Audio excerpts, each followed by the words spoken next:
예, 시청자 여러분 안녕하십니까? 마켓 뒷담화 시간 되겠습니다. 예, 오늘 이제 4월 1일이죠. 예, 정말 시간이 빨리 가는 것 같아요. 벌써 한 분기가 지나고 4월 달에 첫 거래일이 종료가 됐습니다. 자, 오늘 저희 또 이제 마켓 뒷담화 토마토 투자자문의 3명의 대표 운영력들이 이제 일주일 동안 시장을 마감하고 다음 주를 준비하는 마켓 뒷담화 시간 되겠습니다. 자, 오늘도 저희 박준현 운영위원님 그리고 강재현 운영위원님 박준현입니다. 네, 안녕하십니까? 강재현입니다. 네, 안녕하십니까? 명준호 운영위원입니다. 자, 바로 이제 뭐 주제 들어가죠. 이제 4월 달인데요. 오늘의 첫 번째 땡땡땡은 4월 주식시장은 땡땡땡이다. 이게 이제 또 첫 번째 주제 되겠습니다. 강재현 운영위원님부터 시작할까요? 네, 바로 갈까요? 예. 4월 주식시장엔 순환장세 지속이다. 저 이렇게 말씀드리겠습니다. 시장 자체에 대해서는 뭐 긍정적인 관점을 그대로 가는데 그렇다고 해서 몇몇 개 업종이라든지 이런 것들이 중심이 되면서 올라간다라기보다는 계속해서 돌고 도는 장세가 계속 이어진다 이렇게 봐야 될 것 같은데 사실 이제 국내 증시가 1월 달에 바닥을 만들고 이제 2월 달부터 움직임이 나온다 했을 때 지수보다는 업종과 종목별 등락 계속해서 이어지는 그 과정이 나타난다죠.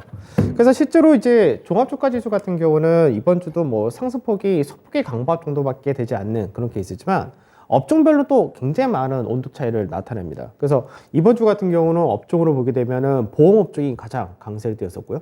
그 외적으로도 이제 자동차도 이번 주 강세 좀 띄었었고, 그 이제 오늘 같은 경우는 이제 리오프닝 관련해서 이제 뭐 화장품이라든지 항공이라든지 이런 것들이 움직였는데, 그러니까 시장 자체가 계속해서 강세, 약세 순환이 돈다 이런 관점이 4월 달에도 이어진다로 그렇게 보고 있습니다. 그래서 4월 달에도 이제 움직인다가 됐을 때, 뭐 요즘 뭐 계속해서 중장기적으로 뭐 2주, 3주 연속해서 가는 경우가 드물기 때문에 이 부분이 이어진다 되는데 좀 더 탄력이 강하지 않을까 이 정도로 생각하고 있습니다. 네, 박 운영위원님.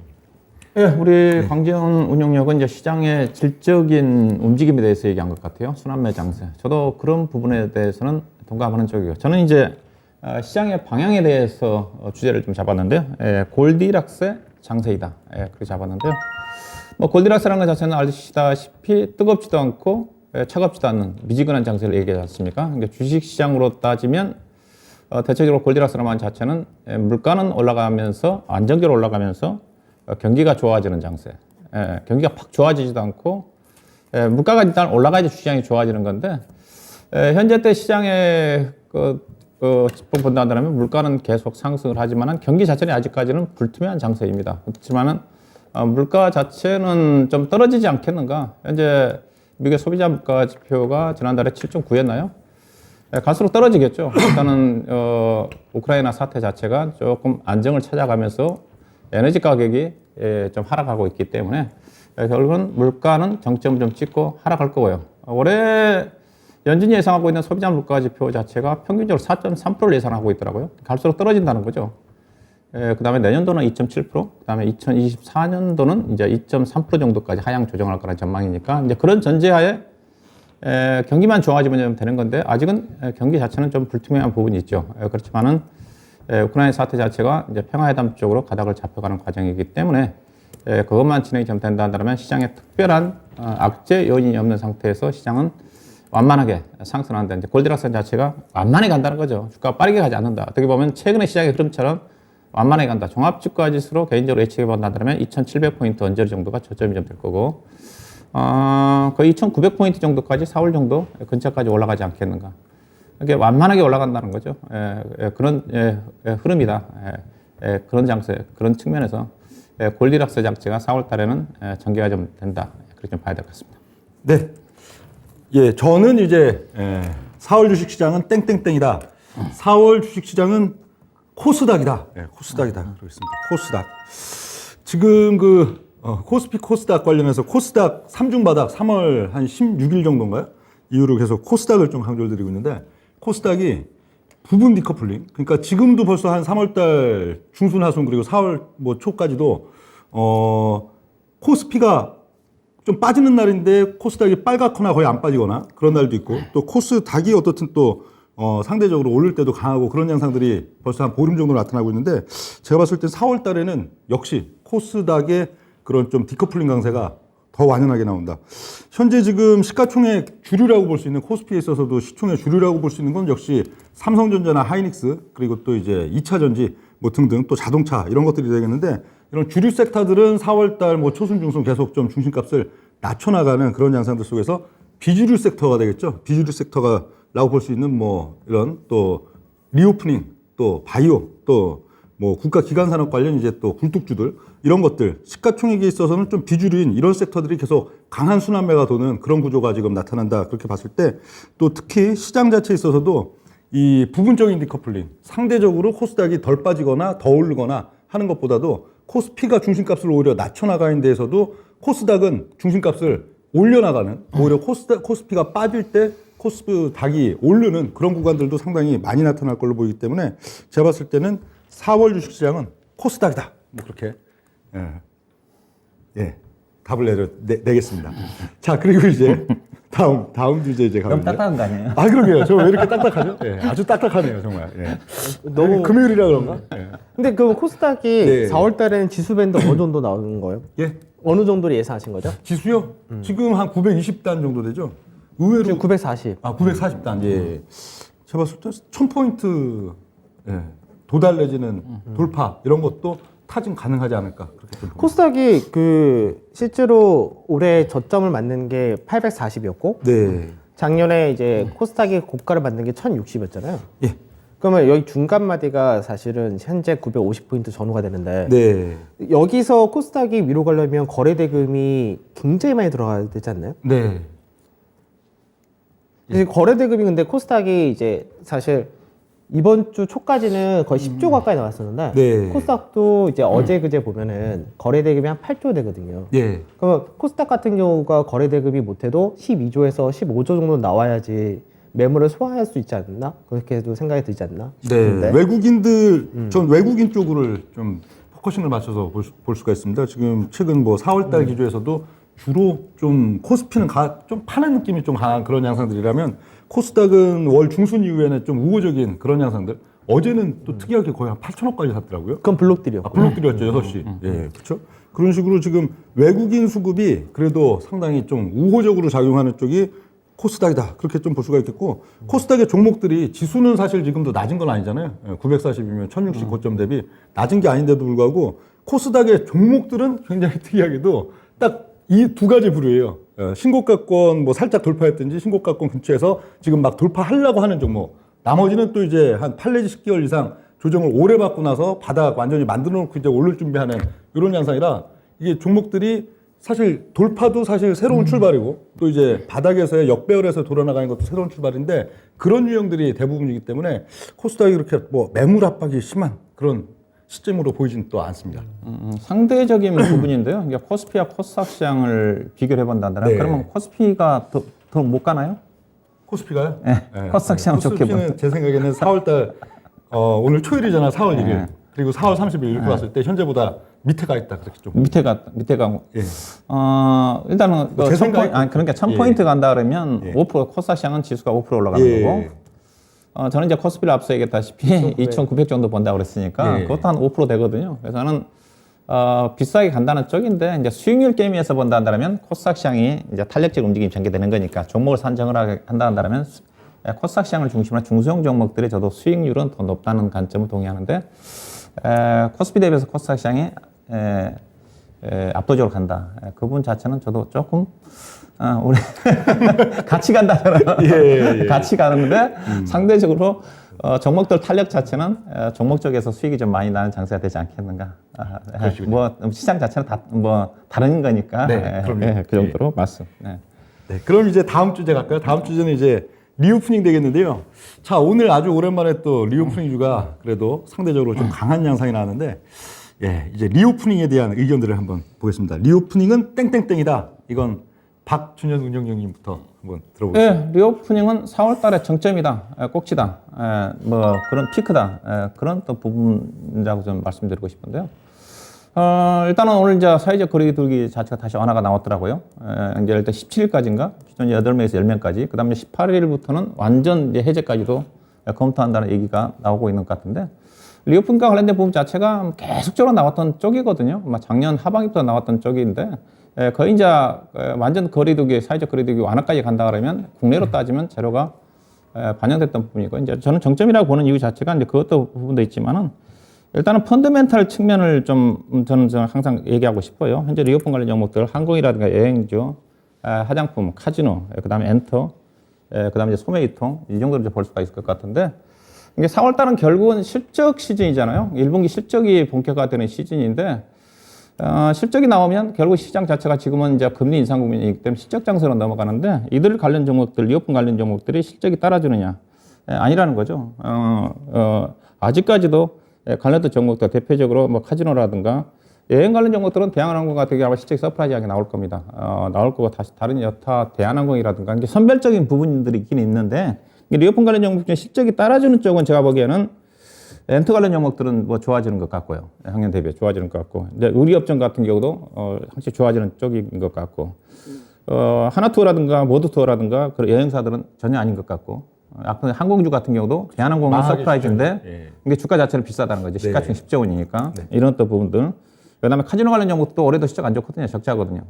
근데 이들 관련 종목들이 코로나 국면증 코로나가 2년 가까이 진행이 됐는데 2년 동안 적자를 많이 까먹었는데 이들 회사들이 리오프닝이 좀 되면서 올해도 적자, 내년도 내후년도 정도 가야지 2년 정도 돈을 벌어야지 2020년도, 2021년도에 손실났던 부분 자체를 만회하는 수준 정도 되거든요. 근데 주가들은 차트를 보시게 되게 되면 거의 최고 수준까지 올라와 있어요. 시가총액에 따지면 그 이상 간 종목도 있고. 그래서 재료가 노출되는 시점이기 때문에 오늘 관련 종목들이 많이 올라왔지만은 고점 돌파보다는 이것도 어떻게 보면 순환매성 흐름인데 이제 거의 사회적 거리두기 자체가 최종적으로 완화돼 다 풀린 쪽 단계까지 간다 그러면 개인적으로 이들 관련 종목들은 어느 정도 이제 펀드멘탈에 수렴하는 그런 흐름을 전개된다는 기업 가치 자체가 일부 종목들을 제외하고는 거의 높은 수준이기 때문에 그런 어느 정도 고점 수준에 좀 온 게 아닌가 뭐 저는 그런 생각을 좀 가지고 있습니다. 근데 그 사실은 그 항공주를 보게 되면 그 아시아나항공 같은 경우도 사실 유상증자를 대규모로 했잖아요. 근데 최근 보면은 이제 대규모 유상증자한 회사들이 몇몇 개 중에서 이제 대한전선 같은 경우가 이제 어저께 급등을 했었죠. 근데 대한전선도 원래가 이제 굉장히 부실이 많았었고 재무제표가 굉장히 안 좋았었는데 결국 감자를 하고 유상증자를 5천억을 했거든요. 그러니까 실제로 유상증자 대규모로 해버리니까 시장에서 시가총액이 현재 대한전선 2조까지 올라갔어요. 그러니까 영업이익으로 따지면 1년에 200억밖에 못 내는 회사가. 근데 지금 현재 시장에서 보는 관점이 실적이 저도 어느 정도 동의를 합니다. 실적이 굉장히 실적 대비해서 주가 비싸고 그리고 이제 펀드멘탈적인 부분도 부담이 되고 그리고 이제 어느 정도 선방이 다 됐다는 부분 저도 동의를 하는데 이게 지금 현재 시장에서 그렇다고 해서 바로 꺾인다라는 생각을 또 안 해야 되지 않나. 왜냐면은 지금 여행사라든지 저가항공사라든지 이쪽에 실제로 굉장히 재무제표가 안 좋거든요. 근데 이쪽에서 유상증자 한다 하면은 그거를 다 개인들이 대부분이 소화를 합니다. 지금 현재는. 요즘 들어서 갑자기 또 대규모의 그 대규모 공모 시장이 또 현재는 나타나지 않고 있는데 유상증자를 열심히 잘 받거든요. 근데 이제 또 유상증자가 보통 받으면 항상 악재인데 할인을 받으니까. 근데 그게 결과적으로 다 좋아요. 두산중공업도 그 어마어마하게 유상증자를 했는데 주가가 또 한 번 튀었었잖아요. 그러니까 시장이 지금 현재 실적이라든지 이게 4월달 되면 아무래도 어닝신 들어오니까 영향도 크겠지만 실제로 시장에서 현재는 이런 이슈란 부분이 무시를 못할 수밖에 없다는 게 순환 장세의 하나로 쳐주니까.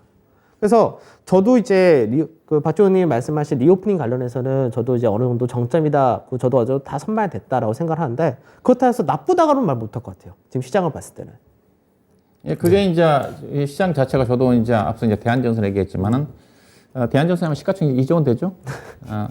기업 내용으로 따지면 시가총 2천억짜리거든요. 그죠? 2천억에서 3천억짜리죠. 왜냐면 다른 전선 회사에 비하면 그래도 비싸니까. 그죠? LS라든가 뭐 구리 관련해서 풍산이라든가 되게 보면 정말 비싼데 저도 이제 시장 자체가 이게 왜 이런 것들이 통하냐면 지금 시장에 주도 업종이나 주도 종목이 없어요. 그죠? 실적 시즌에 넘어가게 되면 저도 주도 업종이 실적 시즌에 재원한다 하더라도 특별하게 부각될 수 있는 업종들이 쉽지는 않는데 그래도 실적 시즌에 진입을 하게 되면 이제 실적 장세에 진입하게 되면 이들 이슈라든가 모멘텀으로 움직였던 종목들은 시장에서 주목을 못 받을 가능성이 크거든요.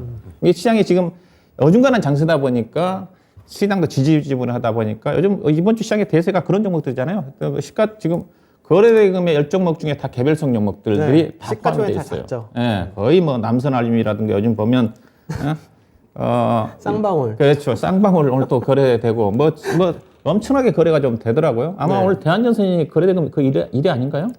뭐 쌍방울인가요? 확인 못했어요. 네, 그 정도 될 거예요. 쌍방울은 아침부터 거의 남선알림이라든가. 점장이었고. 이제 그런 종목들이 시장에서 안 되니까 그런 종목에 집중이 되는데 결국 이제 4월달 가게 되게 되면 1분기 실적 자체가 좀 중요한 부분이기 때문에 1분기 실적에 따라 가지고 근데 약간 이 개별주들 있잖아요. 네. 실적 발표가 4월 달은 하나도 발표 안 합니다. 그렇죠. 예. 4월 달은 대형주들이 이제 업종 대표들 발표를 하고 거의 5월 중순 정도 돼야지 이제 발표를 하니까. 그러니까 시차가 좀 있죠. 시차가 있죠. 그렇죠. 그러니까 그 실적 이제 대형주들은 이제 4월 20일 정도 넘어가야 발표될 거고 그죠. 이게 중소형 종목들은 이제 5월달 가야 발표를 되는데 근데 중소형 종목들은 실적으로서 가는 건 아니에요. 이게 그죠. 4월달에 갈 수 있는 것 자체는 일단은 그 현재 지금 이제 4월달이기 때문에 3월 31일까지 추총을 다 끝났고 감사보고서 다 제출됐기 때문에 불안에 떨었던 종목들 있잖아요. 감사보고서 미채출로 그죠. 인해 가지고 상장 폐지 우려라든가 있던 종목들이 이제 불확성 해소가 좀 되니까 그들 종목 개별성 종목들이 투기적으로 움직이는 장이 생각보다는 예전 같지는 않지만은 그런 것들이 이제 4월달에 움직임이 전개되거든요. 그래서 우리 명준운용 격도 이제 4월달에 코스닥 시장을 얘기했던 것 자체가 네. 대체적으로 보면 4월달에 코스닥 시장을 중심으로 중소형 종목들이 이제 불확성 해소가 되니까 움직이는 이유가 좀 되기도 하거든요. 그래서 저는 4월 중하순 정도가 좀 되면 실적이 뚜껑이 열리면 대형주 내에서 실적이 좋은 종목들이 좀 움직임이 전개될 거고 또 업종 내에서도 상대적으로 움직이는 업종들이 나오면 최근처럼 이슈 중심의 투기적으로 움직였던 종목들에 대한 관심 자체는 좀 떨어지지 않겠는가. 운영님이 지난달에 그런 얘기 좀 많이 하지 않으셨나요? 2월달 말이나 3월달 초에 네.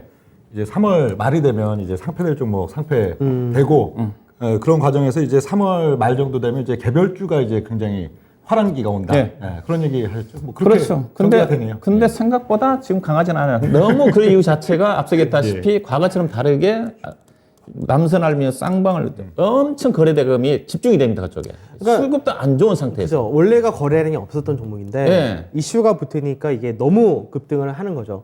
그러니까 사실 앞전에 그 지난주였죠. 지난주에 수산주들이 막 급등했었는데 수산주들도 사실 장기적으로 보면은 이제 몇몇 개 기업 빼고는 거래량이나 이런 데 아예 없는 기업들이었거든요. 근데 이제 대체로 그렇죠. 지금 그죠. 뭐 중소형들이 거래량이 없습니다. 뭐 시가총액 한 4, 5천억 이하들 보면은 그러니까 이제 하루 중소형도 거래량이, 이제 예. 작년까지는 사실 2차 전지 중심으로 해가지고 이 연관성이 있는 기업들이 이제 쭉 갔잖아요. 근데 이제 지금은 그쪽에서가 사실 쭉 갈 수가 없는 상태니까 그러다 보니까 이제 막 사람들이 현재 실제로 주도주가 뭐냐라고 딱 물었을 때 뭐가 주도주입니까 했을 때 답변할 수 있는 사람이 과연 몇이나 되겠어요. 그러니까 시장에서 종목을 막 찾아다니는 거죠. 그러다 보니까 이게 이런 흐름이 이어진 것 같은데 근데 사실 이게 4월 때까지 이어질지 어쩔지는 아직까지도 저도 잘 모르겠습니다. 네. 그러니까 시장이 좀 종목적으로 좀 더 확산이 좀 되기 위해서 앞서 얘기했다시피 몇몇 그 이름도 없는 개별성 종목들이 대량 거래가 좀 되면서 수급이 그쪽에 쏠리는 것 자체가 완화가 돼야 돼요. 그죠? 완화가 돼야지 전반적으로 함께 움직이는 장세가 펼쳐지는데 지금은 몇몇 특정 종목들이 이번 주에 특징이거든요. 그들 종목 그죠? 집중하다 보니까 생각했던 것만큼 과거에는 3월 달부터 아직 시간이 있기는 있지만은 3월 말부터 4월 달에는 대체적으로 종목들이 많이 합상이 좀 되면서 움직이는 장세가 펼쳐졌는데 올해는 특정한 몇몇 종목이 쏠려서 특히 이제 대형주 같은 경우는 더구나 더 힘드는 지지부진한 국면이 현재까지 전개되고 있는 게 아닌가. 네, 그럼 그건- 4월 중순 되면 좀 완화가 되지 그건 않습니까? 이제 또 이제 좀 이따가 네, 이번 그렇죠. 실적 시즌은 땡땡땡 하면 되니까 아직 리오프닝 땡땡땡을 제가 네, 아직 그렇죠. 못해서 그거 한번 하겠습니다. 우리 리오픈 하셨나요? 예, 아직 못했어요. 지금 아, 예. 하겠습니다. 예. 리오프닝은 땡땡땡이다. 저는 리오프닝은 다음 주도 대세다. 라고 그렇게 정의를 드리겠습니다. 지금 보면 이 리오프닝주 같은 경우에 한 달에 한 번씩 지금 그래도 강한 날이 왔었는데 2월달 한 2월 9일이었나요? 그때 뜬금없이 이제 정부에서 갑자기 그 뭐죠? 코로나 이제 막 확진자 막 늘고 있는데도 불구하고 그때 용어가 뭐였죠? 이제 전혀 이거 생각 안 하는 단계. 한 2달 지나니까 용어도 생각이 안 나네요. 지금 나오는 이런 단어들이에요. 이게. 뭐 엔데믹도 그렇고 이게 전혀 이제 뭐 이런 방역 이런 걸 완전히 안 할 수도 있는 단계가 온다. 2월 달에 그게 딱 나오니까 그날은 엄청 뜨거웠습니다. 그날은 거의 뭐 이 리오프닝 주들이 대형주인데도 거의 한 그 한 10% 이상 막 급등하는 종목들도 막 나오고 굉장히 뜨거웠는데 그날 하루 그랬죠. 그날 하루. 그러고는 그 다음 날부터 또 다시 그냥 또 빈둥빈둥하고 그리고 3월 달에도 3월 한 10일 전후에 한번 또 강한 듯한 날이 있었어요. 굉장히 뜨거웠어요. 그날 분위기는 적어도 한 3, 4일, 일주일 정도는 이제 강하게 치고 갈 것처럼 굉장히 강한 적을 줬는데 역시나 또 그 다음 날부터는 언제 그랬냐는 듯이 빈둥빈둥. 그리고 이제 오늘인데 이 3달 중에 오늘은 제일 약해요. 시세가 오늘 보면은 뭐 대형 뭐 이거 뭐 리오프닝 관련주들 보통 뭐 2%, 3% 뭐 조금 많이 오른 건 한 4% 이러지 뭐 7%, 10% 오르는 대형주 거의 없다고요. 중소형 뭐 가야 그래도 뭐 저 뭐 지방항공사 이런 거 뭐 한 7%, 5% 이러지 3달 중에 가장 오늘이 약해요. 왜 약할까요? 두 번 속았거든요. 2월 달에 급등 나온 날 쫓아 샀다가 이제 다음 주에 바로 손절치고 3월 달 급등 나온 날 또 쫓아 샀다가 바로 손절치니까 사람들이 리오프닝 저거는 이틀을 못 가. 하루 그냥 반짝하고 도로 빠져. 이런 이제 학습 효과가 있으니까 그런 면들이 있는데 반면에 이게 또 어떤 얘기일까요? 지금 거의 한 2달 정도 됐죠. 대부분 리오프닝주들 뭐 호텔 쪽이든 여행 항공까지도 대부분 보면은 거의 2월 달 지금 초순 이후에 2달 동안 차트가 이러고 있습니다. 그냥 차트가 그냥 등락이죠. 등락 구간. 치고 올라가지 못하고 반짝 올라갔다가 다시 반등. 대한항공은 그나마 그래도 좀 찬찬한 건데 보통 뭐 유통주 뭐 파라다이스나 뭐 등등 이런 것들 보면은 대부분의 종목들이 그쵸 저렇게 등락 구간이에요. 급등 나왔다가 다시 빈둥빈둥 급등 나왔다 빈둥빈둥 이건데 그건 둘 중에 하나의 얘기죠. 2달 동안에 2달 동안에 모멘텀이 부족하고 앞으로 빠질 리오프닝 주들을 팔아먹었다. 그쵸 급등 주고 대중들한테 이제 또 넘겼다. 그럼 앞으로 기다리고 있는 거는 빠지는 일들이고 반면에 또 하나가 되겠죠. 이제 앞으로 4월달, 뭐 5월달 흐름에서 추세적으로 강하게 오를 거기 때문에 일종의 매직 구간이다. 퍽 올려쳐놓고 이제 올릴 듯 말 듯 올릴 듯 말 듯 하면서 대중들의 이 갖고 있는 주식들을 좀 빼앗았다. 그럼 굉장히 가벼워져 있는 거고 좋은 양상일 건데 2달 동안 대부분 지금 리오프닝 주들 수급 흐름 보면은 주로 외국인 기관 순매수, 개인 투자자분들 2달 동안에 순매도 급증 이런 양상이다. 이거는 결국 이게 추세적으로 주가가 오르는 단계 안에서 한 2달 동안에 지금 숨고르기 영역 또 이 대중 투자자들의 물량 털기 영역 그런 영역으로 보기 때문에 운용력이 봤을 때는 이번에는 또 달리 직전 2월 달과 3월 달에 리오프닝 날은 하루 반짝 오르고 아주 강력하게 하루 오르고 주로 빠졌다면은 지금은 오히려 오늘이 하나의 시발점이 되면서 다음 주 흐름에서도 리오프닝 주들이 상당히 좀 더 뜨거워지는 그리고 시장 지금 전체적인 면을 봐도 올릴 종목이 별로 없어요. 올릴 종목이 다음 주 국면 같은 경우에 뭐 저쪽 뭐 IT 대형주들 뭐 삼성전자 하이닉스가 막 이제 조정을 시작하는 그런 국면이니까 그쪽 IT 끌어올리기도 좀 그렇고요. 순환매로. 또 그리고 저쪽 국가 기관 산업 뭐 원전이나 뭐 철강, 조선 또 뭐 건설 등등 요쪽들도 선거 직전 직후였죠. 3월 9일이 선거였나요? 직전과 직후 흐름에서 대중 수급이 많이 붙었는데 그걸 좀 떼어내는 시간들이 한 일주일 정도는 더 좀 필요한 걸로 보여갖고 지금이 딱 4월 첫째 주 다음 주 국면이 일종의 이게 이 뭐 야구에서 얘기하는 텍사스 존 같은 데죠. 이게 텅 비어 있는 구역인데 거기서 지금 딱 밀어올릴 준비가 돼 있는 게 리오프닝주라 이쪽이 좀 다음 주 역시 좀 강할 거다. 뭐 저는 그렇게 좀 봅니다. 대부분이 다 그렇지 않나요? 지금 현재 대부분의 순환이 돌고 하는 업종들 보면은 반등 한 번 하고요. 짧으면 1주, 길면 2주에서 3주 쉬고 또 반등하고 그 다음에 또 쉬고 또 반등하고 계속 이게 반복되지 않나요? 지금 뭐 화장품이라든지 이쪽 같은 경우는 이제 오늘 보게 되면 화장품 중에서 직전에 고가를 넘어갔다 된 거는 중소 화장품 그 정도에서나 넘어갔지 대형 화장품은 결과적으로 계속 큰 박스에서 놀고 있는 상태인 거고 아모레퍼시픽 같은 경우가 앞전 한번 꽉 올라갔다가 다시 하단자에 다시 내려왔다가 오늘 또 반등이거든요. 아직 박스가 못 벗어났고 이쪽은 그 다음에 이제 카지노라든지 이쪽도 현재 박스가 상단 자리에서 계속 한 달 넘게 놀다가 이제 오늘 살짝 넘어갔고 그 다음에 이제 뭐 신세계 인터라든지 이런 것들은 이제 다다음 주 되면은 액면 불안 이슈가 있으니까 이제 이런 것들이 좀 더 박스가 넘어갔다 이 정도 되지. 근데 대부분 다 그런 것 같아요. 지금 방산도 앞전에 한번 강하게 튀었다가 한동안 또 쉬다가 또 한번 튀었다가 지금 또 빠져서 쉬다가 그러니까 대부분이 지금 다 그런 관점인 것 같아가지고 그래서 앞전에 리오프닝 같은 경우는 이제 한번 그때 저희가 리오프닝 갖고 자꾸 몇 번 얘기를 했었는데 그 지갑이 얇아졌다. 사실 그 얘기를 한번 했었잖아요. 그래서 실제로 리오프닝 돼가지고 실제로 오프닝 돼가지고 아까 이제 사회적 거리두기 자체가 밤 12시까지 영업이 가능하고 네. 10인까지 모일 수 있고 그리고 이 부분이 점차 더 풀어진다가 되니까 예전처럼 정상 영업이 된다 이렇게 되지만 사실 이 부분이 된다가지고 사람들이 체감을 느끼는 것이 그렇게 크지 않다는 거죠. 사실 마스크를 벗는다 이러면은 확 느껴질 것 같은데 마스크를 벗는 게 아니라 사람 몇 명하고 10시까지 모일 수 있어 9시까지 모인다 10시, 10시, 12시에 조금씩 늘어나는데 그렇다고 해서 사람들이 그 시간대 열심히 소비하고 하는 거가 확 늘어난다까지는 쉽지 않을 것 같고 우선은 그렇다고 해서 뭐 여행도 마찬가지고 이제 뭐 나중에 한국에 이런 것도 휴가철이 되면 굉장히 급증을 하겠지만 휴가철이나 이런 것도 사실 어떻게 보면은 예 아직은 2분기 중반 정도는 가야지 이제 휴가를 생각하고 막 이렇게 되니까 그런 부분 보면은 그냥 뭐 큰 차이 없지 않나요 사실은? 네. 리오폰 저는 그쪽을 좀 정책을 본 이유 자체가 관련 종목들 항공주라든 종목들이 지금 그 주가 움직임 자체는 2024년도 실적을 보고 하는 거예요. 그죠? 네, 너무 2024년도 빠른 거 실적인가? 아닌가요? 이게 내년도와 내후년도까지 좋아질 수 있는 것 자체가 반영되고 있는 부분이기 때문에 물론 이제 일부 종목 중에서 이제 탁월하게 실적 좋은 종목 한두 종목은 고점 돌파가 나오겠지만은 전체적으로 순환매 관점에서 대체로 저는 4월달에 그런 것도 이슈가 된다 한다면 업색은 좀 가려지겠지만은 대체적으로 리오폰 관련된 이슈와 관련된 부분 자체는 개인적으로 저도 어느 정도까지 모멘텀 살아있기 때문에 순환매 차원의 등락이 좀 전개되어 있지만은 고점을 돌파하면서 이들 쪽이 주도하는 장세는 아니지 않겠는가 하는 게 저는 개인적으로 생각합니다. 그 지난달 초에도 이거 똑같은 이제 리오프닝 주제 나왔을 때 그땐 저도 굉장히 부정론자였거든요.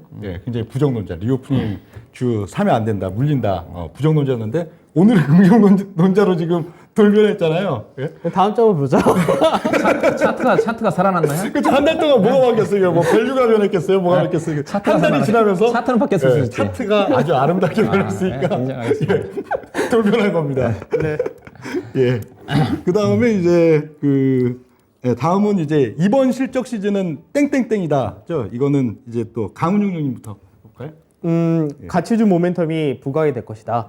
저 이렇게 말씀을 드리도록 하겠는데, 이제 실적 시즌 되면은 원래는 이제 성장주 시대, 그러니까 작년까지는 이제 금리 인상이 본격화되기 전에는 시장에서 뭐 실적 별로 안 따졌습니다, 사실은. 실적보다는 그냥 성장 타이틀 갖고 움직였던 게 작년 하반기 대표적인 케이스였고, 이제 올해 같은 경우는 이제 연초부터 이제 밸류라든지 이런 것들을 굉장히 많이 따지고, 금리 인상 자체가 가팔라지니까 결국은 이제 실적 발표를 하면서 시장에서 안도감을 주느냐, 또는 시장에서 더 불확실성을 부각시키느냐, 아마 이렇게 될 것 같은데, 지금 사실 1분기 실적에 대해서 증권사에서 컨센서스 자체가 긍정적이다라고 얘기한 쪽은 몇 군데가 없습니다. 정유, 대표적으로 SOE라든지 GS 같은 경우가 최근 들어서 이번 주 좀 강했었죠. 그 부분이 이제 정제 마진이 좋다고 하면서 이 부분에 대해서 부각이 좀 됐었고, 그 다음에가 운송, 그러니까 해운 쪽인데 현대글로비스라든지 LS 인터내셔널이라든지 그리고 뭐 HMM이라든지 이런 쪽이 실적이 좋다, 이 정도가 나왔었고요. 그 외적으로가 이제 일부 종목군도 이렇게 되다 보니까 아직 실적에 대해서 증권사라든지 기관 투자자들도 명확하게 현재 얼만큼 좋을지 얼만큼 나쁠지 윤곽을 잘 못 잡아내고 있는 것이 중간중간에 유가라는 급등도 있었고요. 환율의 변동도 워낙 셌었고, 그리고 중간에 공급 차질에 따른 생산 차질 이런 것들이 많았었기 때문에 사실 그런 부분들이 실적 뚜껑 열기 전까지 너무나 불확실성이 좀 있는 케이스죠. 다만 주가 자체가 워낙 이제 밑에서 우려감을 다 선반했었기 때문에 실적 발표했을 때 생각보다 양호하네 이렇게 판단이 된다면 그 가치가 한 번 더 부과가 되면서 2분기부터는 더 좋아질 수 있다라는 기대치 형성된다 이렇게 될 가능성이 높기 때문에 그런 부분에서 가치주가 좀 더 부각이 될 수 있는 그런 과정이 되지 않을까 이렇게 보고 있습니다. 저는 이번 실적 시즌은 뚜렷하게 좋아질 수 있는 업종들이었기 때문에 각계전투다, 업종 내에서 차별하다, 뭐 그런 어떤 부분인데요. 현재 실적 전망치로 보게 되게 되면 괜찮은 업종 자체가 은행 업종 괜찮을 거고요, 보험 업종 괜찮을 거고요, 앞서 얘기했다 정유 업종 괜찮고, 그 다음에 일부 OEM 의류 업종 괜찮을 거고요. 이제 그런 것들이 좀 많이 반영된 부분이 있는데 뚜렷하게 다른 업종 현재 나올 수 있는 부분은 없어요. 유일하게 좀 그래도 몸에 나올 수 있는 것 자체는 이제 철강 업종인데, 철강 업종이 원재료 가격 상승 부분 자체가 제품 가격이 1분기 때는 반영이 안 된 부분이 있거든요. 이제 2분기 때 4월달 이후에 어떻게 반영되느냐에 따라 그건 2분기 문제인 것 같고, 그래서 실적 시즌에 그래서 뭐 삼성전자라든가 SK 하이닉스 IT가 좋아질 수 있는 부분은 없거든요. 현재 요새요. 자동차도 일단은 부정적으로 좀 나올 것 같고, 그래서 주도주가 나오기 위해서는 대체적으로 금융주는 주도 업종이 나오기 쉽지 않는 쪽이야. 경기 관련 쪽에 나와야 되거든요. IT가 나오든가 그렇지 않으면 철강이라든가 화학이라든가 그다음 산업재 쪽에 건설이라든가 조선이 나와야 되는데 산업재 쪽에 조선이라든가 건설 가격 수주에 대한 기대감이기 때문에 나올 수가 없거든요. 그렇게 본다 한다면 그래서 뚜렷한 업종이 없어요. 그래서 업종 내에서 그래도 안 좋은 업종 내에서 실적이 좋은 종목들이 나타나거든요. 대표적으로 지금 가장 안 좋은 업종 중에서 대표로 본다 한다면 지금 NC 쪽의 화학 업종이잖아요. 롯데케미칼 같은 경우는 지금 오늘 어제 나온 영업이익 전망치가 400억대 얘기하더라고요. 가이던스가 처음에 1,500억. 그렇죠. 1,500, 1,600. 완전 어닝 쇼크거든요. 그러니까 화학 업종이 안 좋은데, 근데 오늘 같은 경우는 롯데 정밀화학 같은 경우가 상당히 주가 많이 떴잖아요. 실제 좋게 나왔고. 그러니까 이쪽에 정밀화학적, 그 다음에 코로니드 같은 게 나쁘지가 않은 것 같고, 그 다음에 여기에 중소형 섹터 쪽에 뭐 송원산업이라든가 중소형 종목들 일부 특수화학 쪽에 그들 종목들은 괜찮거든요. 이게 아무래도 이런 또 종목들은 아무래도 실적 시즌에 각계 전투를 하는 이유 자체가 왜냐면 애널리스트들이 대형주 같은 경우는 다 커버가 돼서 어느 정도 컨센서스가 나왔기 때문에 실적이 막상 LG, 약간 롯데케미칼 같은 게 실적이 안 좋게 나와도 주가가 워낙 싸기 때문에 주가 영향을 받지는 않을 거예요. 그렇지만은 중소형 종목 같은 경우에 컨센이 없는 상태에서 실적 예상외로 스프라이즈가 나온다 한다면 그들 종목들이 상당히 두각 나타날 가능성이 크거든요. 업종 근데 내상. 또 이렇게도 되잖아요. 사실 이제 실적 발표를 앞두고 이제 최근 들어서 이제 증권사에서 실적 컨센서스가 좀 하향되고 있는 분위기가 나타나는데 하향된다가 되면은 시장에서 하향된 오히려. 컨센서스를 예. 잡고 현재 주가가 반영한 상태니까 그거에 부합을 하거나 그보다 조금만 넘어가면은 그러면 시장에서는 그게 또 어인 서프라이즈가 돼버리니까 왜냐면 컨센서스 기준으로 시장에서는 서프라이즈냐 소크냐를 얘기를 하지 예상 뭐 작년 대비해서 얼마 증가 이런 건 아니니까 그러면 이제 시장에서 아마 이렇게 될 가능성도 있다고 보는데 지금 이제 뭐 IT라든지 자동차라든지 이런 쪽이 사실 실적 전망이 나쁠 수밖에 없는 상태인 거고 근데 시장에서 나빠진 실적 전망을 부합을 하거나 또는 소폭 상회하거나 그러면서 이제 보통 이렇게 되잖아요. 전망이 안 좋았다가 예상보다 좀 낫다면 2분기부터는 본격적으로 실적이 좋아질 가능성이 높다. 이렇게 되면 그때부터 또 움직이거든요, 사실은. 그냥 그게 이제 앞서 저는 그게 가능성 있는 섹터가 어떤 쪽이냐. 저는 작년도도 그 1분기 때, 2분기 때 가장 상승이 높았던 게 철강 업종이었거든요. 철강이었죠. 올해도 똑같은 여건이에요. 맞아요. 왜냐하면 작년도 같은 경우도 철강 업종이 원재료 가격이 2월달, 3월달부터 급등을 했는데 1분기 때는 철강 업종 시작이 안 좋았어요. 근데 2분기 때 이제 철강 업종 어마어마해졌죠. 가격을 반영을 하면서 시작이 좋아지면서 철강 업종이 상대적으로 작년도에 주도 업종으로 예컨대 대한제약 같은 게 10,000원짜리 거의 3만 원까지 하고 동국제약도 8,000원대 주식이 3만 원까지 가던 장세가 나타났거든요. 그래서 가능성은 저도 철강 업종으로 봐요. 일단 업종으로. 다른 업종은 지금 대안이 없거든요. 현재. 서프라이즈가 열어봐야 돼. 야, 쉽지 다른 업종 않죠. 같은 경우 예컨대 자동차 업종 같은 경우는 불확실해서 안 좋게 예상을 하는데 약간 기대치보다 좋게 나올 수는 있는데 그게 주도주로서 나가기 쉽지는 않다는 거죠. 일단 안도하면서 어느 정도 기술적인 반등 이상의 어떤 아웃퍼포먼스 나올 수가 있겠지만 주도주로서 쉽지 않을 거기 때문에 현재로 봐서는 그래서 제가 각기 전투라는 자체가 업종 내에서 괜찮은 특히 중소형 종목들 대형주는 컨센이 나와 있기 때문에 대형주는 앞서 얘기했다시피 컨센보다 좋게 나오면 약간 어떤 상승폭이 나올 수는 있겠지만은 그래도 종목 쪽에서 각기 전투하는 종목에서 수익의 기회가 있지 않겠는가. 그래서 특히 이제 앞서 얘기했다시피 그것도 그렇고 3월, 4월달 시장 자체는 5월달까지는 중소형 종목들이 활발하게 움직이는 장세거든요. 이제 그런 것들을 고려해 본다면 이번 실직 자체는 업종보다는 각계 전투에서 종목을 찾아야 되지 않겠는가 하는 시각입니다. 네. 저는 이번 실적 시즌은 땡땡땡 이번 실적 시즌은 서프라이즈보다는 쇼크다. 그렇게 단언을 하겠습니다. 쇼크라는 게 사실 뭐 실적 어떤 기업이 이제 실적을 발표했다 했을 때 실적이 뭐 좋게 예상치보다 좋게 나왔다, 나쁘게 나왔다가 중요한 게 아니죠. 우리 투자자 여러분들이 항상 그 반기인 건 실적은 예상치보다 나쁘게 나왔는데 갑자기 이제 수급 막 들어오면서 주가가 급등하는 경우 그런 경우도 상당히 많고요. 또 실적은 예상치보다 오히려 상회하는 괜찮게 나왔는데 갑자기 뭐 그냥 외국인들 공매도 폭탄 떨어지면서 장대 음봉 때리는 경우 그런 경우들도 상당히 많은데 오히려 이렇게 실적 발표한 기업 하나하나씩 나올 때 뭐 그렇다고 쇼크 나오는 종목이 아주 많지는 않을 건데 오히려 그래도 뭐 실적 시즌 중에 이제 본격적으로 한 뭐 15일, 20일 이후에 다음 달 한 또 초 그런 시점 보면은 하루에 쇼크로 갑자기 장대 음봉 이렇게 떨어지는 종목이 오히려 좀 더 많은 뭐 한 두세 개 정도 되고 서프라이즈 이렇게 나오는 건 뭐 한 2, 3일에 한두 종목 나오고 그 정도로 좀 쇼크가 좀 더 많지 않을까 그렇게 좀 보이고요. 이 주로 섹터는 그렇게 봅니다. 섹터는 실적 발표 나오면서 오히려 예상치 뭐 미만 부합하지 못했다 이러고선 급락 나오는 섹터들 역시 제가 봤을 때 또 IT 대형주 뭐 IT도 뭐 중소형이나 소부장 작은 것들 그런 것보다도 예, IT 중에서도 시가총액 가장 중후장대 제일 큰 그런 대표적인 그런 IT 대형주 그리고 또 2차 전지 관련주 이런 것들은 실적 발표가 나오면 오히려 좀 쇼크 요인 그래서 주가가 또 가뜩이나 좀 그 시점 많이 좀 중심값이 낮아져 있는 상태에서 또 빠지는 그런 양상들이 나올 걸로 보이고 막상 그렇게 해서 만약에 현재 시점 운용률 봤을 때는 뭐 IT 대형주 삼성전자나 하이닉스 필드 이런 것들도 지금 본격적인 조정세가 좀 시작됐다 그렇게 보기 때문에 막상 쇼크가 나와서 음봉이 터지면 거기는 아마 매수 자리가 되겠죠. 항상 지금 뭐 올 1분기 안에서도 패턴들이 계속 줄줄줄줄 빠지다가 어떤 요인으로 급락이 이제 강한 투매가 나온다. 거기는 이제 또 오히려 단기적으로 1-20% 반등하는 그런 자리가 되기 때문에 막상 그 시점 되면은 사야 되겠지만 그 시점 전 시점은 실적 발표에 대한 그 이전 시점들 현재 시점은 IT 대형주나 2차 전지 팔아야 된다. 그렇게 좀 판단을 합니다. 예, 뭐 그렇고요. 네. 다음 걸로 갈까요? 예, 다음 거는 이제 캐캐 부분 이슈. 우크라이나 한마디씩 이제 돌아가면서 하는 그런 순서 가져보겠습니다. 요거는 박운용 형님부터.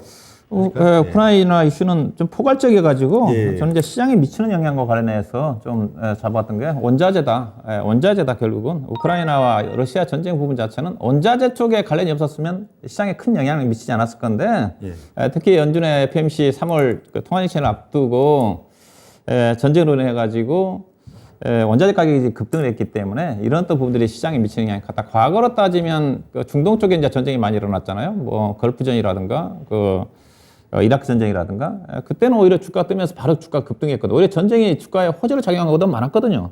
지금 미국도 그렇지 않습니까? 근데 지금은 좀 악재로 작용했던 것 자체가 이번 자체가 상당히 길었던 것 자체도 일단은 이게 원자재 가격들이 계속 물가 상승면서 계속 악재로 작용했던 거잖아요.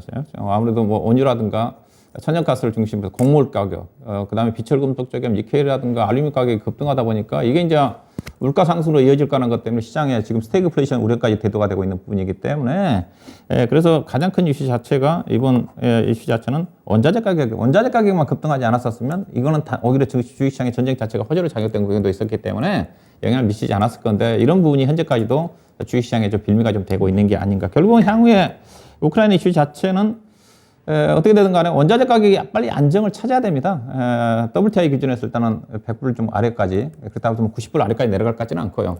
기타 지금 올라가고 있는 비철금속을 중심으로 해서 곡물 가격이 이미 좀 안정을 찾은 것 같아요. 다른 것들이 안정을 찾는다 한다면 그래서 제가 전제 4월달 시장 자체나 골디락스 장세를 예상하던 자체는 이런 것들 자체적으로 안정을 찾아갈 것 같다. 다만 시간이 좀 많이 끌었을 뿐이지.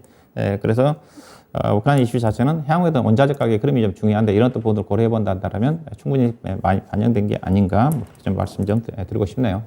네. 네, 저는 이제 우크라이나 이슈 거의 비슷한 관점인데 전 피크아웃이다라고 얘기를 처음에는 했었는데 지금 든 생각이 뭐냐면 우크라이나 이슈는 세계 경기 회복의 시그널이다 이렇게 얘기를 해야 될 것 같아요. 그러니까 왜 그러냐면은 사실 이제 미증시가 바닥을 만들고 이제 단기간에 급등이 엄청 나왔거든요. 근데 이제 유럽도 마찬가지고. 그러니까 지금 현재 우크라이나와 러시아 부분이 이제 휴전이 된다 하면은 우크라이나 복구를 해야 되잖아요. 근데 복구하는데 드는 비용이 최소가 지금 500조에서 600조 얘기를 하고 있는데 말이 500조에서 600조지. 이거를 현재는 우크라이나 자체적으로 조달할 수도 없고 할 능력도 안 되거든요. 그러면 결국 이제 IMF하고 유럽하고 미국에서 지원을 해주겠다라고 했는데 문제는 이거를 복구하는 데 들어가는 것이 다 인프라입니다. 왜냐하면 건물이 부서지고 도로가 부서지고 공장이 폭파됐기 때문에 다 인프라거든요. 그 인프라 자체에 대한 엄청난 수요를 한번 끌어 당길 수밖에 없는 상태라서 그래서 원자재 가격이 안정하는데도 크게 떨어질 수는 없다고 좀 봅니다. 왜냐하면 지금 유럽 증시와 미 증시에서 가장 신고가를 계속해서 보이는 것 중에 하나가 철강이거든요. 철강 수요는 지금 현재 우크라이나가 생산을 못한다는 부분도 있지만 실제로 나중에 우크라이나를 복구할 때 그 어마어마한 철강 수요를 뭘로 감당할 것이냐 이 부분이거든요. 그러면 인프라 투자가 500조에서 600조가 들어간다는 얘기는 사실 미국에서도 나중에 앞전에 뭐 인프라 투자한다 했지만 미국 전체가 들어갈 만큼의 지금 돈이 여기 또 들어간다는 얘기거든요. 그러면 미국에서 유럽에서 이제 가까우니까 앞으로 거기서 투자를 또 해야 될 것이고 또 설비도 해야 될 것이고 여러 가지라니까 거기 수요도 증가를 할 거고요. 미국이나 유럽이나 우리나라 비슷한 전 세계가 그동안 코로나에 대해서 소비 활동 못했던 것도 해야 되고요. 그동안 2년 넘는 시간 동안에 계속해서 인프라 투자 못할 것도 해야 되고, 그 다음에 중동 지역도 유가가 올라가다 보니까 중동의 유가가 예전에 2014년도 이후에 100불 이하로 떨어지면서 그동안 계속해서 공사 발주라는 것들 다 밀어냈었거든요. 왜냐면 재정 수지 자체가 안정화가 안 되다 보니까 그래서 그런 부분에서 발주라는 것들이 적었었는데 이제 발주가 늘어난다 이렇게 얘기를 하거든요. 그래서 전 세계적으로 지금 원자재 수요라는 거는 단순히 공급의 차질에 따른 지금 급등이 나타났다면 앞으로는 수요 자체도 증가를 할 것이고 세계 경기 자체가 그래서 좋아진다 이런 관점이 될 것 같은데, 그래서 시장에서 전체적인 큰 그림을 한번 생각할 때 저는 이제 그렇게 보는 거죠. 시장에서 지금 현재는 뭐 실적에 대한 우려도 당연히 들어왔고요. 여러 가지 이제 복잡한 중간중간에 환율부터 해가지고 여러 가지 사건이 있었으니까. 근데 이 부분이 완화가 된다면은 그다음부터는 정말 세계 경기에 굉장히 호재로서 움직일 수 있는 여건이 만들어지지 않을까. 저는 이렇게도 생각합니다. 네. 예, 저는 이제 우크라이나 이슈는 땡땡땡. 저는 우크라이나 이슈는 5월 10일경 부활한다. 예, 뭐 그렇게 이걸 가져왔는데요. 이게 지정학적 이슈들은 뭐 이게 사람이 하는 거잖아요. 사람이 결정하고. 사실 이걸 분석한다는 거는 사실 뭐 푸틴이랑 당시로 치면 뭐 지난달로 치면 이렇게 뭐 한 라인이 있어갖고 따로 정보를 받지 않는 한 사실 이게 추정이 굉장히 어려운 면들이 되는데, 저는 보통 이제 증시와 시장이 어떤 얘기를 하느냐 거기에 따라서 이걸 어떤 지정학적 이슈, 사람이 결정하는 거 그런 것들을 좀 판단하는 편인데, 지난달 말 이번 달 초에 주로 드린 얘기가 3월 마지막 주 얘기 많이 드렸죠. 3월 마지막 주가 되면은 이게 증시에서 부정적인 영향력이 완전히 사라질 것입니다. 6주론, 6주가 지나는 시점인데, 이번 주가 되니까 신기하게도 이슈가 이제 또 뭐 이제 5차 회담 뭐 등등이 갖고 긍정적으로 작용하면서 오히려 호재로도 작용하고 그런 양상들에 대해서 이제 사실 막 희석이 된 거죠. 희석이 되는 그런 양상들인데, 제 생각에는 좀 그렇습니다. 일단 뭐 이 4월달 월중 그리고 5월 초 이런 시점에는 뭐 우크라이나 관련해 갖고 계속 좀 옥신각신 뭐가 이제 진짜 완전한 합의를 이룰 듯 아니면 또 뭐가 어그러질 듯 이거 그냥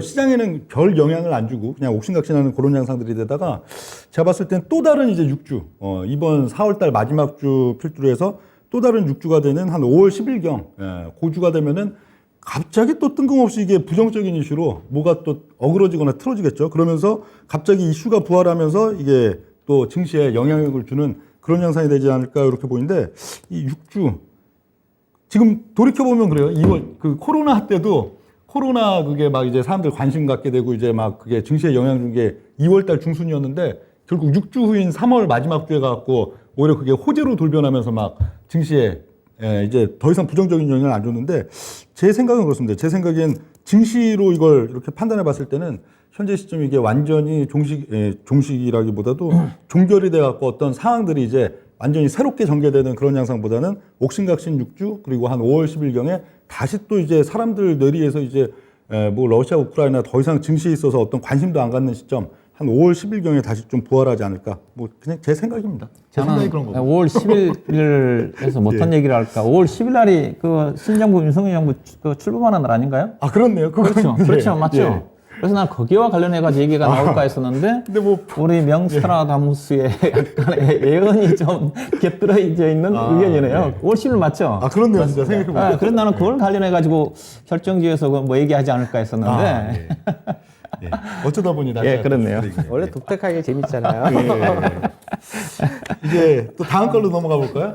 다음 걸로 이제 넘어가 보면 다음 거는 이제 그렇죠. 가장 또 중요하고 이게 또 필요한 얘기들이죠. 투자자 시청자분들께도 4월 주도 업종은 땡땡땡이다.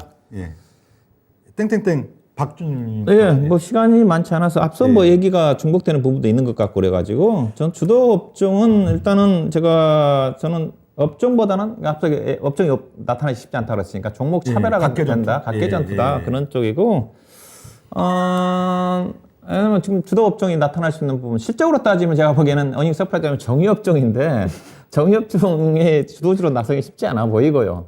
정유가 또 2분기가 또 불투명한 상태. 그런 상태이기 때문에 그래서 저는 굳이 이제 섹터를 본다 한다면 차별한데 종목 차별한데 섹터를 본다 한다면 아무래도 5월 10일 날 대통령 출범이 있고 계속 지금 인수위원회에서 여러 가지 정책들을 내놓고 있잖아요. 그래서 저는 정책 관련 쪽이 수혜주들이 시장에서 주도주는 아니지만 주도 섹터로 나올 가능성이 크다.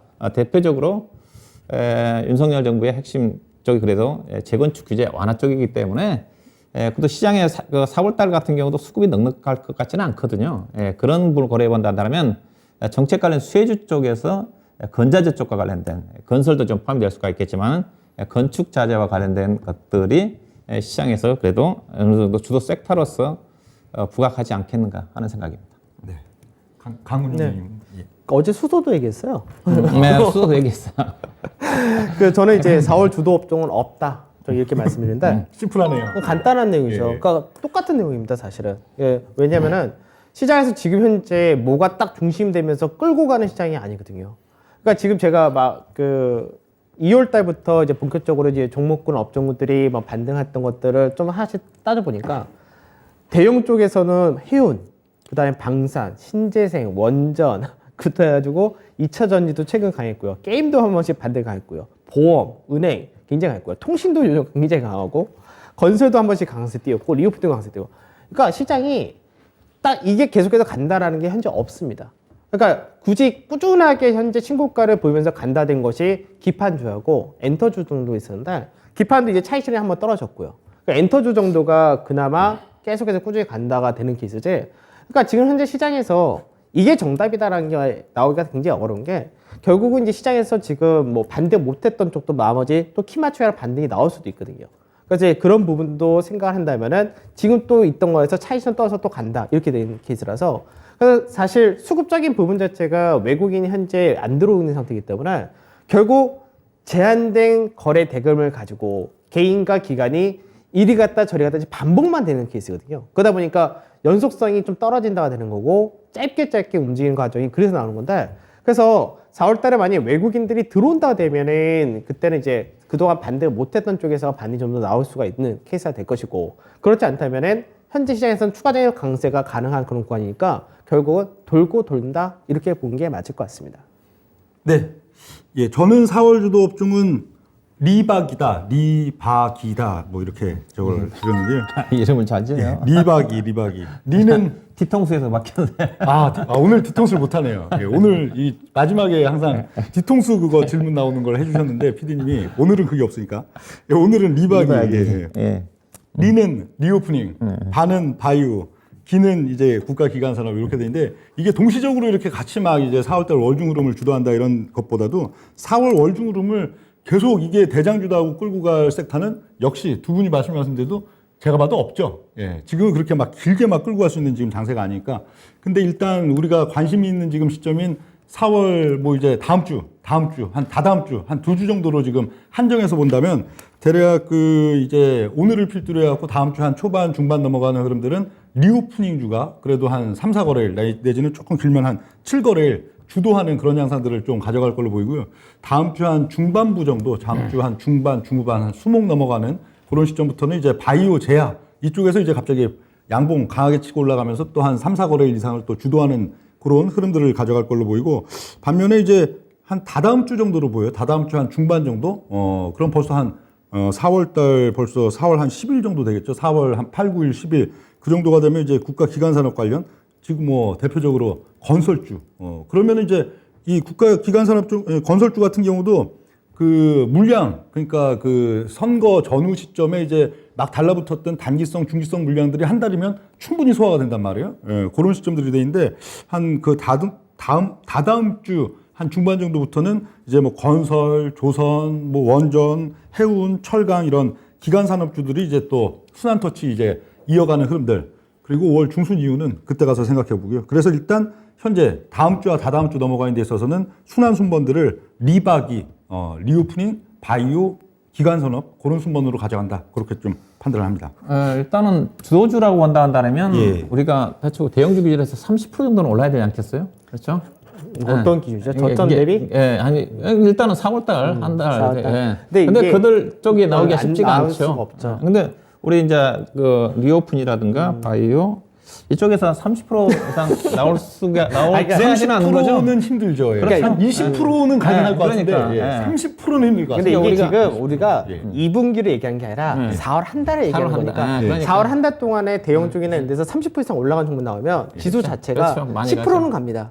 근데 그게 현실적으로 힘드니까 그러니까 4월 달 시장 뭐 짧게만 우리가 얘기를 한 게 맞지 않을까 이게 싶습니다. 지수가 지금 못 가는 게 삼성전자 영향이 크지 않아요? 제일 크죠. 네, 그렇죠. 예, 그리고 저는 결국엔 4월 달에 변수 자체는 삼성전자 움직이라 보고 있는데 지수도 좀 그렇고 그리고 외국인 수급이 안 들어오고 있는데 결국은 삼성전자를 외국인 투자가들 주식을 사야지 매수로 전환이 되잖아요. 근데 계속 팔고 있기 때문에 메리트가 지금 없죠. 너무 없는 거죠. 예.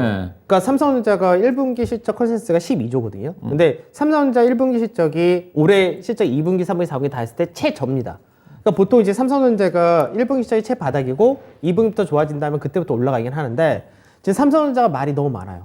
왜냐면은 이제 비메모리 이제 파운드리 쪽에서 TSMC한테 뺏겼다 뭐 이런 얘기도 나오기 시작하고 그 인텔이 이제 삼성전자하고 거래하는 부분을 끊겠다라는 말도 나오고 핸드폰 같은 경우가 이번에 출시한 게 그렇죠. 또 문제가 문제가 생겨가지고 생겼고. 그러니까 지금 삼성전자가 이제 부품 공급도 원활치 못해가지고 스마트폰 생산도 잘 못하고 있는데 그러니까 삼성전자의 주력이라고 할 수 있는 디램 쪽은 뭐 늘 뻔하지만 비메모리 쪽과 그리고 핸드폰 사업부가 지금 현재 위기다 뭐 이런 식으로 얘기가 계속 나오다 보니까 그러니까 기관 투자자들이 적극적으로 파는 것 중에 하나가 사실 삼성전자 지금 너무 무겁거든요.